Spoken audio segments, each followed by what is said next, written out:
Salam, selamat pagi saudara sekalian. Di video kali ini kita akan mencoba untuk bersama-sama memikirkan dan mempelajari satu pokok di dalam manajemen dan kepemimpinan, yakni pokok yang berkaitan dengan pendelegasian atau pendelegasian.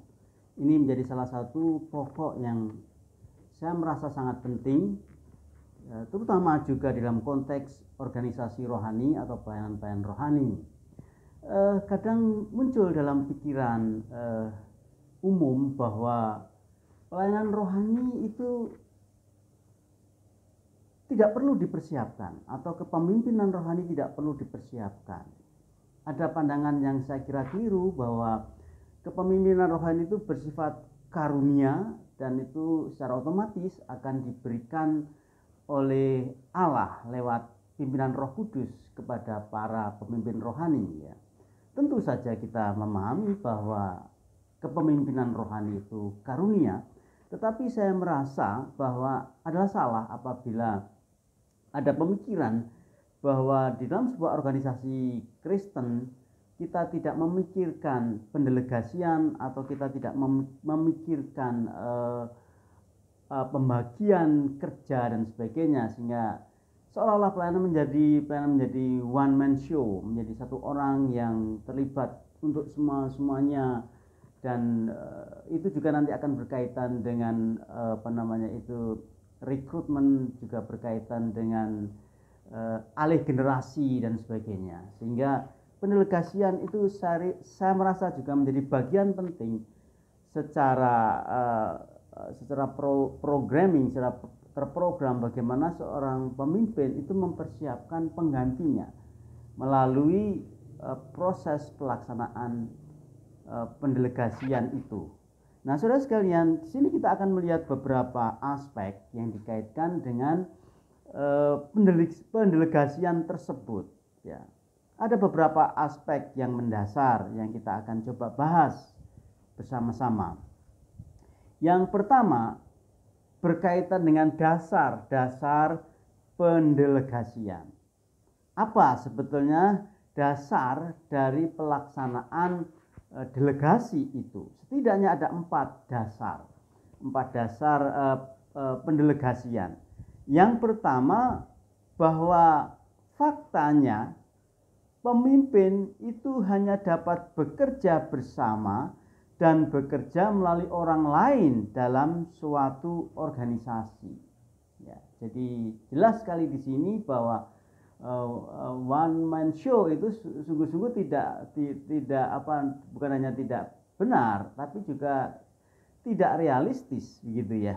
Karena pada kenyataannya tidak ada seorang pun yang bisa mengerjakan semuanya, dan pada kenyataannya setiap pemimpin selalu membutuhkan tim untuk bekerja sama dan bekerja melalui orang lain dalam seluruh pekerjaan organisatoris itu. Itu yang pertama. Yang kedua, dasar yang kedua dari pendelegasian ialah bahwa melalui pendelegasian pemimpin memberikan tugas, wewenang, tanggung jawab dan pertanggungjawaban kepada bawahan, sehingga pekerjaan itu menjadi sukses, ya. Kesuksesan pemimpin adalah kesuksesan organisasi, dan itu hanya bisa ditempuh kalau ada namanya itu pelaksanaan pendelegasian, di mana di dalam pendelegasian ini pemimpin memberikan wewenang, tanggung jawab, pertanggungjawaban kepada bawahan untuk mengerjakan pekerjaan-pekerjaan organisasi itu. Yang ketiga, dengan pendelegasian pekerjaan-pekerjaan berjalan tanpa kehadiran seorang pemimpin, ya. Kalau pendelegasian efektif, maka pemimpin tidak harus selalu berada di dalam setiap pekerjaan itu, ya, dan pemimpin bisa mempercayakan pekerjaan itu kepada orang-orang yang memiliki kapasitas di situ dan dijaminkan hasil akan lebih baik. Jadi sebetulnya ini adalah juga menjadi hal yang penting dalam pendelegasian. Mengapa ada pendelegasian? Alasannya ialah karena pekerjaan tertentu itu akan bisa dilakukan lebih baik oleh orang tertentu. Pekerjaan tertentu akan dilakukan lebih baik oleh orang-orang tertentu. Itu dasar yang ketiga. Dasar yang keempat adalah pendelegasian itu bersifat ilahi dan insani. Nah, apakah ada dasar teologis dari pendelegasian, saudara? Ya, kita diingatkan dengan dalam teologi itu prinsip yang disebut sebagai teoekonomi atau ekonomi Allah. Ya. Di mana di dalam teoekonomi ini Allah Tritunggal itu kita tahu, ya, itu berada di dalam sebuah kehidupan harmonis. Ya. Juga kita mengenal istilah selain teoekonomi itu juga ada istilah theonomos, ya. Theonomos atau nomos, dalam tanda petik peraturan-peraturan kerumahan di dalam keilahian itu, khususnya dikaitkan dengan karya penyelamatan Allah. Kita ingat itu bahwa Allah Bapa itu disebut sebagai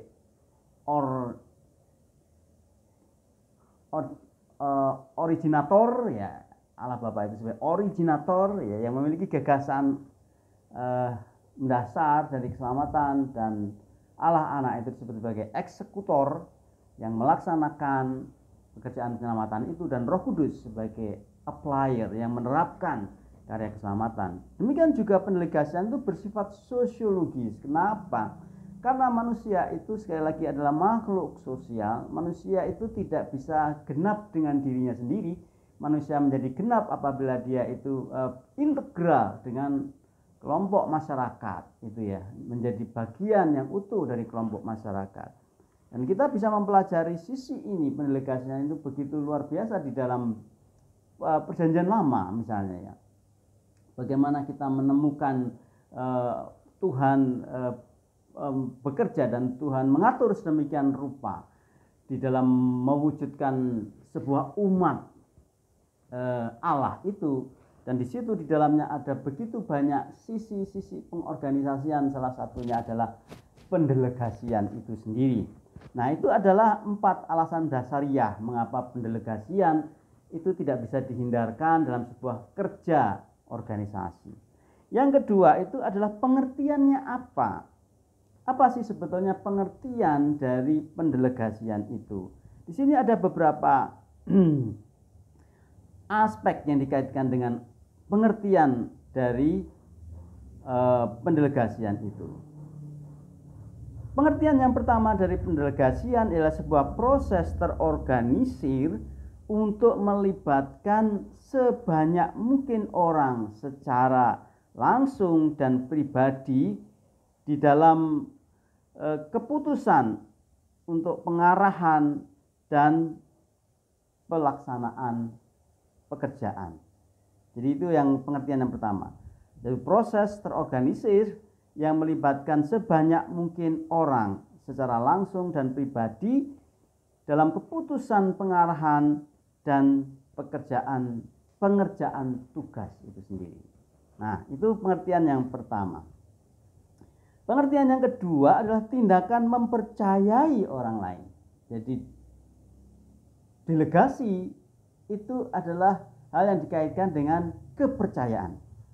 Tindakan mempercayai orang lain dengan kewenangan dan tanggung jawab sesuai dengan kapasitas dan porsinya. Jadi kepercayaan kepada orang lain itu diwujudkan melalui penyerahan kewenangan dan tanggung jawab. Itu yang kedua. Yang ketiga, pendelegasian itu berarti pembagian tugas, kewenangan, dan tanggung jawab. Jadi pendelegasian adalah pembagian tugas, kewenangan, dan tanggung jawab dalam setiap divisinya.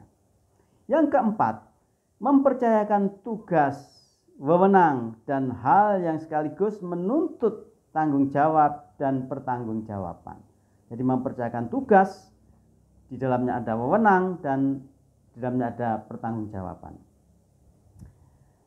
Yang kelima, pengertian yang kelima, pendelegasian itu artinya memberi tugas, wewenang, dan hak serta tanggung jawab yang dipertanggungjawabkan yang sepadan bagi pelaksana pekerjaannya atau pelaksana pekerjanya. Poin yang kelima itu pendelegasian itu berkaitan dengan apa yang disebut sebagai kesepadanan. Jadi mendelegasikan itu apa? Mendelegasikan itu memberikan pertanggungjawaban sebuah tugas yang mengandung unsur pertimbangan kesepadanan. Yang dimaksud kesepadanan itu apa? Kesepadanan di sini kita mengingat prinsip the right man on the right place, ya. Orang yang tepat pada posisi dan bidang yang tepat. Itu sepadan. Sepadan. Nanti kita melihat ini sesuatu yang menarik. Itu yang kedua yang berkaitan dengan pengertian apa itu pendelegasian. Yang ketiga, saudara sekalian, itu yang dikaitkan dengan pendelegasian adalah sifatnya. Sifatnya bagaimana? Ada beberapa poin, setidaknya ada dua poin yang berkaitan dengan sifat pendelegasian itu. Yang pertama, pendelegasian tidak sama dalam tingkat hierarki dalam organisasi.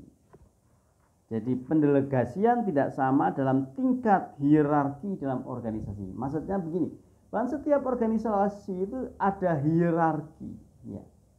Hierarki itu apa? Ada tingkatan-tingkatan, ya. Ya, mungkin bisa dikatakan tingkatan paling atas dengan tanggung jawab paling besar, dan tingkatan paling bawah dengan tanggung jawab sesuai dengan tingkatannya. Delegasi itu apa? Delegasi itu hal yang bersifat memberikan tanggung jawab, ya, sesuai dengan tingkat hierarkinya, ya. Misalnya ketua, maka nanti perlu namanya itu JD, ya, job description. Ketua karena dia adalah bertanggung jawab terhadap seluruh organisasi, gitu ya. Maka job description-nya harus betul-betul sepadan, ya, sesuai dengan tingkat hierarkinya. Misalnya jangan sampai misalnya ketua itu diberi tanggung jawab hal yang sangat teknis misalnya. Karena apa? Karena ketua itu bertanggung jawab keseluruhan dari organisasi ini. Nah, saudara, saya punya pengalaman ini pada waktu saya masih agak muda dulu, ya. Waktu itu saya awal-awal diberi tanggung jawab yang bagi saya itu sangat berat untuk menjadi ketua STTI Efrata. Mungkin umur saya waktu itu ya baru 35, 34, 35 gitu, ya, masih baru lulus dari STT beberapa tahun, dan tiba-tiba saya harus menerima tanggung jawab menjadi ketua. Wah, ini sebuah menurut saya sebuah panggilan pelayanan yang betul-betul tidak mudah, gitu ya. Nah, satu hari saya dikunjungi oleh founder dari STTI Efrata itu Pak Jeff Galesen. Ngobrol-ngobrol dengan Pak Jeff, saya sempat sharing juga. Dia mengatakan gini, Pak Sabto, ketua itu bukan kalau digambarkan sepeda motor, gitu ya.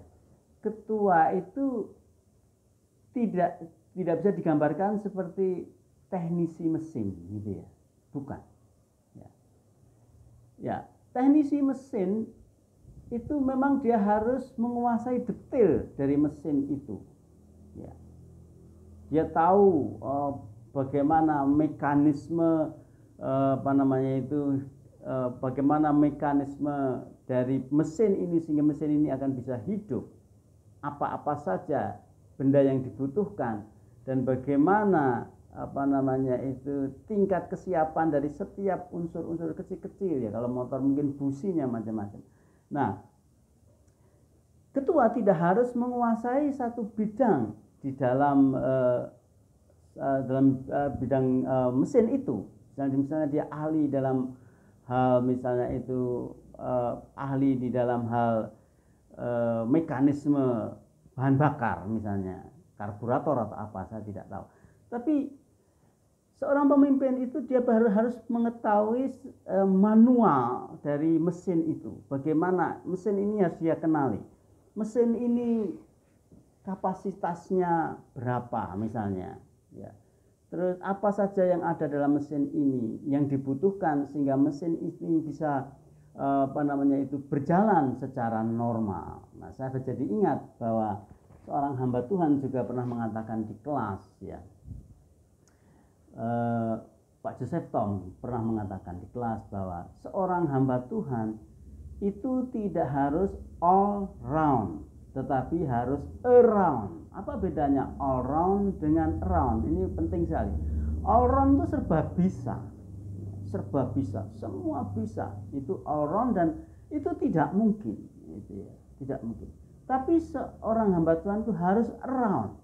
Around itu artinya dia bisa memahami seluk-beluk segala sesuatu yang berkaitan dengan hal yang dibutuhkan dalam organisasi pelayanan itu, dan bagaimana seorang hamba Tuhan, seorang pengelola pelayanan itu memahami hal-hal yang paling menentukan, yang signifikan untuk sebuah proses kemajuan. Nah, itu yang disebut sebagai pendelegasian itu tidak sama dalam tingkat hierarkinya, gitu ya.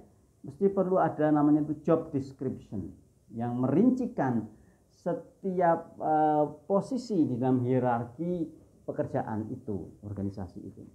Yang kedua, sifat yang kedua dari pendelegasian ialah pendelegasian tidak dapat ditransfer dari satu tugas ke tugas yang lain. Nah, ini menjadi penting juga, bahwa di dalam pendelegasian tidak secara otomatis orang itu bisa diganti kapan saja dengan orang siapa saja. Ya, misalnya pekerjaan A yang dikerjakan oleh Bapak B, gitu ya, tidak serta-merta kapan saja bisa digantikan oleh Bapak D, ya, secara secara otomatis, ya, tidak bisa, karena di dalam pendelegasian itu adalah mempertimbangkan Bapak B ini memiliki kapasitas untuk pekerjaan A. Bahkan secara ekstrim dalam pendelegasian ada sebuah penilaian bahwa pekerjaan A itu hanya akan dapat dikerjakan dengan hasil yang baik oleh Bapak B.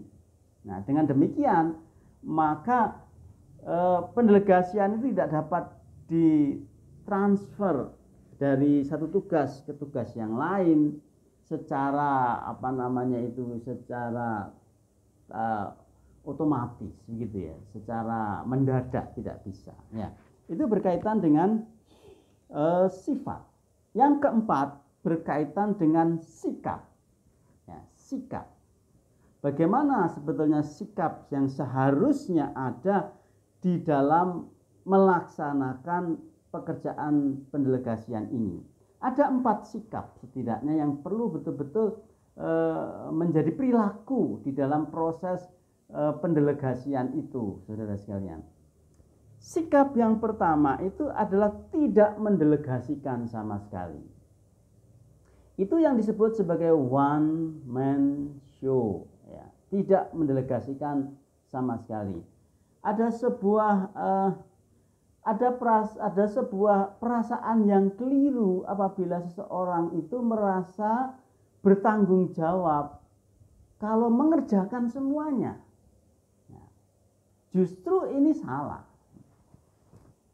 Ada orang yang berpendapat dia harus nampak sibuk supaya itu menjaminkan dia bekerja. Itu salah, saudara-saudara. Ya. Nampak sibuk belum tentu dia melakukan pekerjaan organisasi yang benar. Karena sikap yang pertama yang tidak boleh dihindari di dalam pendelegasian itu ialah tidak mendelegasikan semuanya. Tidak mendelegasikan sama sekali. Semua diropel, semua dikerjakan sendiri, ya. Nah, ini di dalam proses pengelolaan organisasi sangat buruk, ya. Jadi semakin terjadi pemonopolian pekerjaan dalam sebuah dinamika organisasi itu semakin buruk. di dalam konteks kehidupan dinamika organisasi itu. Itu sikap yang pertama, sikap tidak mendelegasikan. Yang kedua itu sikap mendelegasikan tapi semu dia ya. Nampaknya dia memberikan tanggung jawab, tapi sebetulnya dia itu masih memegang itu ya. Dilepas kepalanya tapi dipegang ekornya ya, gitu ya, seperti itu ya. Itu mendelegasikan semu ya, mendelegasikan semu. Sebetulnya secara fakta itu masih dikerjakan oleh seseorang itu, tetapi di dalam formalitasnya memang ada yang menerima pendelegasian, tapi secara prakteknya semuanya itu masih dikerjakan sendiri ya. Itu namanya pendelegasian semu atau pendelegasian yang bersifat formalitas saja gitu ya. Yang ketiga itu, sikap yang ketiga itu adalah pendelegasian yang terlalu sedikit ya. Mungkin ada unsur kurang percaya atau kurang yakin, sehingga akhirnya pendelegasian itu tidak bisa terjadi secara maksimal. Maksudnya bagaimana? Pendelegasian secara sedikit itu maksudnya gini, secara kapasitas sebetulnya petugas itu atau katakanlah itu bawahan itu, dia itu bisa menghasilkan sehari, misalnya bisa menghasilkan sehari 100 kemasan ya, 100 kemasan. Dan ini adalah katakanlah itu batas paling produktif dari orang itu. Tetapi pendelegasian sedikit, dia hanya dikasih tugas sehari itu misalnya hanya dikasih 5 ya, 5 kemasan saja ya. Nah makanya ada istilah yang mungkin pernah kita sampaikan itu, sekarang ini ada istilah juga orang mengatakannya dengan istilah makan gaji buta ya. Makan gaji buta itu, mengapa orang mengatakan makan gaji buta? Karena dia merasa tanggung jawab yang diberikan kepadanya itu tidak maksimal ya.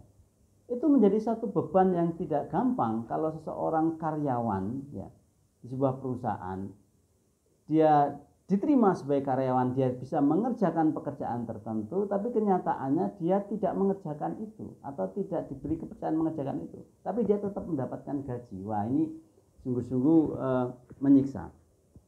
Nah, ini sikap yang ketiga, saudara. Sikap yang keempat adalah delegasi yang bertanggung jawab. Delegasi yang bertanggung jawab. Delegasi yang bertanggung jawab ini berkaitan dengan beberapa hal. Antara lain adalah tugas yang tepat. Prinsipnya delegasi yang tanggung jawab itu adalah tugas yang tepat kepada orang yang tepat, disertai dengan hak, wewenang, pertanggungjawaban yang tepat atau sepadan, dan waktu yang tepat. Nah, ini menjadi menarik, saudara-saudara. Jadi delegasi bertanggung jawab itu apa? Tugasnya tepat, tugasnya jelas apa saja. Yang kedua itu pelaksananya itu tepat, sesuai dengan kapasitasnya. Nah, setelah itu dia juga diberi wewenang dan pertanggungjawaban yang tepat. Ya.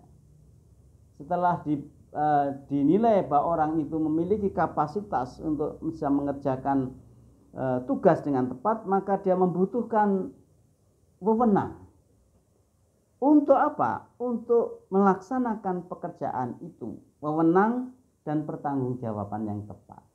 Wewenang itu artinya untuk pekerjaan itu dia itu boleh melakukan apa saja, 1, 2, 3, 4, 5. Ya, misalnya kalau seorang karyawan itu dia memang betul-betul sudah memiliki kepiawaian dalam penguasaan mesin gitu ya, ya mesin tertentu. Ya. Dia tahu persis misalnya kapan bagaimana cara merawat mesin, kapan merawat mesin, waktunya kapan dan sebagainya. Maka wewenang yang diberikan kepada dia itu adalah wewenang untuk mengelola mesin itu. Artinya secara teknis, secara praktis ya bagaimana mesin itu betul-betul diserahkan ke tangan dia dan dia diberi tanggung jawab untuk mengelola mesin itu ya, memperhatikan mesin itu. Ada orang yang sangat ahli, saya bukan ahli mesin. Ada orang yang sangat ahli itu mengenai misalnya mesin kendaraan, mesin mobil misalnya. Orang itu begitu ahlinya itu baru dia mendengar bunyi mesin dinyalakan, kontak itu dinyalakan dan mesin mulai berbunyi, dia sudah tahu. Oh ya, suara ini adalah mesin yang bagus ini. Loh, kok ada suara yang aneh muncul ini di mesin ini. Dan suara aneh itu dia tahu ini dari mana? Apakah dari kipasnya, apakah dari karburatornya, atau dia tahu itu. Nah, itu berarti dia ahli. Dan dia diberikan wewenang untuk itu. Juga waktu yang tepat. Waktu yang tepat itu juga berkaitan dengan kapasitas orang itu. Itulah sebabnya saudara sekalian penting sekali mempertimbangkan umur dan waktu misalnya ya. Kalau misalnya orang sudah memang waktunya pensiun, ya bukan dia kurang dalam hal kemampuan dalam pekerjaan itu, tapi bisa jadi faktor-faktor lain itu akan menjadi kendala mempengaruhi ini. Misalnya masalah matanya yang sudah mulai kabur, ya masalah kesehatannya, masalah kestabilan emosinya dan sebagainya, dan itu adalah waktu. Waktu itu juga berkaitan dengan hal yang terkait yang lain yang perlu dipertimbangkan ya. Waktu yang berkaitan dengan situasinya bagaimana ya. Situasinya bagaimana. Ada waktu-waktu yang ekstrim, ada kondisi-kondisi yang ekstrim sekali di mana itu perlu dipertimbangkan. Kalau misalnya pekerjaan itu secara reguler, secara umum ya akan berjalan dengan baik karena keadaan dan kondisinya itu berjalan seperti biasa, tapi tiba-tiba terjadi suatu kondisi di mana terjadi perubahan ya. Waktu dan kondisi berubah, maka di sini juga perlu dipertimbangkan. Nah, contoh yang paling aktual sekarang. Semua para pengelola pendidikan mengalami itu ya. Kita mulai dari sistem pendidikan konvensional, tatap muka dan sebagainya. Tiba-tiba di dalam hitungan waktu sangat cepat berubah menjadi daring. Nah, menjadi online ya. Ini membutuhkan pertimbangan cepat sekali berkaitan dengan waktu ya. Supaya apa? Supaya akhirnya kondisi dan waktu itu bisa diatasi dengan baik. Nah, itu adalah sikap pendelegasian. Yang kelima, caranya. Bagaimana cara mendelegasikan yang baik itu?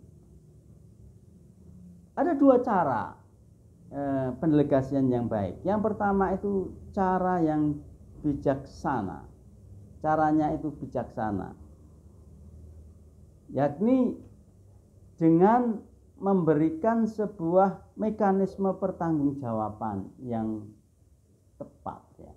Bijaksana maksudnya itu ya tadi mempertimbangkan misalnya tingkat hierarkinya dan juga memberikan namanya itu sistem aturan yang jelas mengenai pertanggungjawabannya. Bijaksana ya, seperti itu. Cara yang kedua itu adalah konsisten. Konsisten itu apa? Konsisten itu sikap yang ajak ya, konsisten. Yang berkaitan dengan sikap konsisten antara lain ialah misalnya sikap tetap berdasarkan policies ya. Policies itu apa? Policies itu aturan organisasi. Jadi memang organisasi harus membuat namanya itu tata laksana organisasi, policies atau kebijaksanaan organisasi. Rule of the game-nya apa? Saya kira di mana-mana ada namanya itu rule of the game. Dalam kehidupan semuanya itu ada namanya itu aturan main ya. Di mana semua permainan harus ada rule of the game-nya dan yang bermain harus mengikuti rule of the game ini ya kan gitu ya sekalian. Jangan coba-coba itu misalnya pemain bola itu menyarangkan pukulan ke muka lawannya itu ya. Nah, itu pasti dia akan dapat kartu merah ya. Itu karena apa? Karena dia melanggar rule of the game ini. Nah, sama seperti ini. Perlu ditetapkan apa yang disebut sebagai policies organisasi. Apa namanya itu? Aturan organisasi itu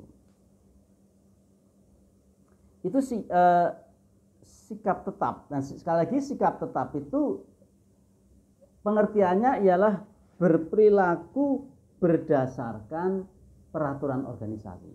Artinya tetap itu berperilaku berdasarkan peraturan organisasi. Ya, seperti itu. Itu peraturan, namanya itu sikap tetap ya. Di mana-mana ya, secara sederhana misalnya di asrama juga begitu ya. Di asrama itu ada aturan asrama. Aturan asrama itu adalah policies di mana orang harus bersikap tetap ya. Konsisten itu artinya sikap setiap mahasiswa itu harus tetap konsisten, sikapnya harus konsisten. Artinya apa? Sikap mahasiswa harus sesuai dengan peraturan asrama. Nah, yang kedua itu selain sikap tetap itu teratur, ajak. Nah, ada habituasi, ada sebuah keteraturan ya. Nah, policy itu juga membuat orang itu berperilaku teratur ya. Contoh sederhana saja. Kalau di dalam sebuah perusahaan ada peraturan bahwa semua karyawan itu harus sudah masuk kantor ya, jam 8 gitu tuh ya. Contohnya jam 8. Artinya jam 8 dia harus sudah di dalam ruangan kerjanya ya. Tentu saja dia harus berperilaku teratur di situ ya. Dia harus berada di pintu kantor itu misalnya 5 menit sebelumnya ya, 10 menit sebelumnya, dan itu harus selalu begitu. Itu namanya teratur. Yang ketiga, konsisten itu artinya terus menerus, itu menjadi pola ya, saudara-saudara. Itu menjadi sangat penting ya. Nah, saudara sekalian, saya lupa ingat sebuah penelitian. Ternyata di dalam kasus kecelakaan lalu lintas, kecelakaan itu terjadi di jalan, prosentase terbesar itu bukan karena accident, bukan karena satu kejadian istimewa, tapi ternyata kecelakaan itu sering terjadi karena perilaku berkendaraan atau pola perilaku berkendaraan ya, minta maaf. Misalnya kalau orang itu suka nyalip ya dari sisi kiri misalnya, terus setiap kali dia nyalip dari sisi kiri ya, 1, 2, 3 kali dia aman saja, tapi bisa jadi menyalip dari sisi kiri yang ke-10 kali dia akan kecelakaan ya, karena dia tidak tahu kondisi-kondisi yang extraordinary yang terjadi seperti itu ya. Nah, itu yang dimaksud dengan terus menerus, ajak menjadi pola. Itu cara ya. Yang keenam adalah bagaimana terkait dengan sikap pemimpin di dalam pelaksanaan pendelegasian ini. Ada 3 sikap pemimpin di dalam pelaksanaan pendelegasian. Yang pertama, pemimpin bertanggung jawab penuh terhadap pendelegasian. Maksudnya ini apa? Pada waktu pendelegasian itu dilakukan, itu bukan berarti pemimpin sudah lepas tangan, tidak. Ya. Walaupun dia memang memiliki tugas koordinatif, ya, dia sudah tidak harus mengerjakan pekerjaan itu karena sudah didelegasikan, tapi bukan berarti dia menjadi lepas tangan. Dia tetap harus bertanggung jawab penuh pada pendelegasiannya, atau dengan kata lain, proses dan juga kualitas pendelegasian itu sepenuhnya di tangan seorang pemimpin. Jadi proses dan kualitas pendelegasian itu sepenuhnya ada di tangan pemimpin. Nah, itulah sebabnya memang seorang pemimpin itu ada juga seorang analis dia ya. Analis apa? Analis terhadap orang-orang, analis terhadap pekerjaan, analis terhadap prasarana dan sebagainya ya. Itu adalah sikap yang pertama dari seorang pemimpin. Dia harus bertanggung jawab penuh. Yang kedua, seorang pemimpin harus memberi kredit atas pelaksanaan hasil kerja.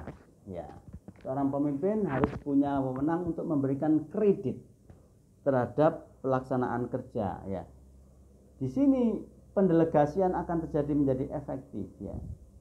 Nah, kadang-kadang di dalam pekerjaan rohani, kadang-kadang kita terjebak dalam situasi itu kan gitu. Kadang-kadang ya minta maaf ya, kadang-kadang kalau ada orang memberikan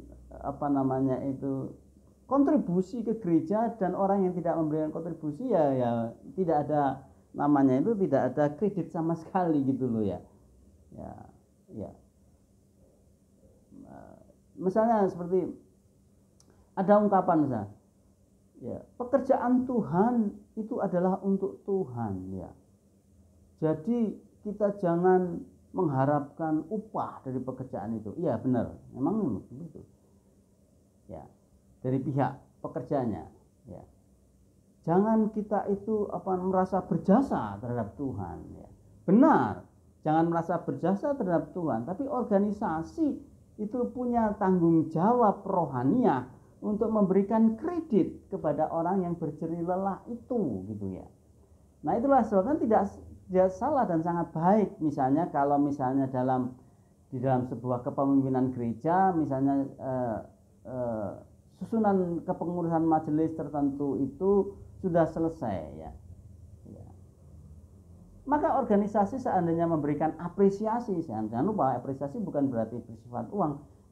Apresiasi itu bisa banyak hal, misalnya para majelis itu lama itu dipanggil ke depan, terus di situ kita mengucapkan terima kasih kepada para majelis itu dan ya ada baiknya kalau memberikan semacam selembar ucapan terima kasih berupa apalah ya, walaupun mungkin tidak akan ada manfaatnya ya, sertifikat ucapan terima kasih itu bukan sesuatu yang duniawi. Setelah itu memberikan salam ya, dan juga jemaat diajak untuk memberikan salam terima kasih. Nah, setelah itu kita bisa perjamuan kasih misalnya ya. Nah, itu sesuatu yang sangat baik gitu, yang perlu dikembangkan.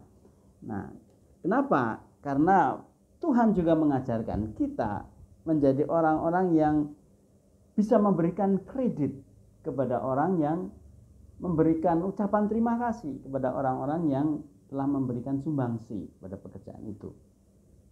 Yang ketiga, sikap pemimpin itu adalah dia bertanggung jawab atas sukses atau gagalnya pendelegasian itu. Jadi jangan sampai kalau sukses ya dia mengakui itu ya, sebagai pekerjaannya, kalau gagal dia bilang oh itu kan kemarin kan sudah saya serahkan kepada kamu ya, itu tanggung jawab kamu, enggak begitu ya. Itu saya kira itu salah sikap itu ya. Sukses tetap itu bertanggung jawab itu, kalau gagal juga tetap bertanggung jawab. Nah, itu sikap. Yang berikutnya itu adalah yang ketujuh terkait dengan pendelegasian, itu adalah pemastian pelaksanaan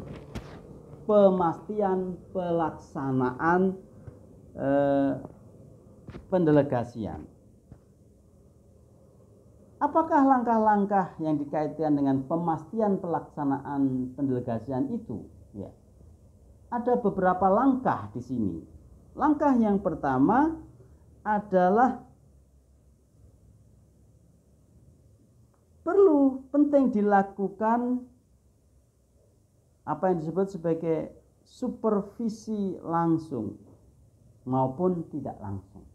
Perlu adanya supervisi. Supervisi itu apa? Supervisi itu peninjauan yang kaitan dengan penjaminan mutu ya. Supervisi sejauh mana pelaksanaan pendelegasian ini dilaksanakan dengan sebaik-baiknya dilaksanakan dan dilaksanakan sesuai dengan sesuai dengan harapan dari pemberian pendelegasian itu.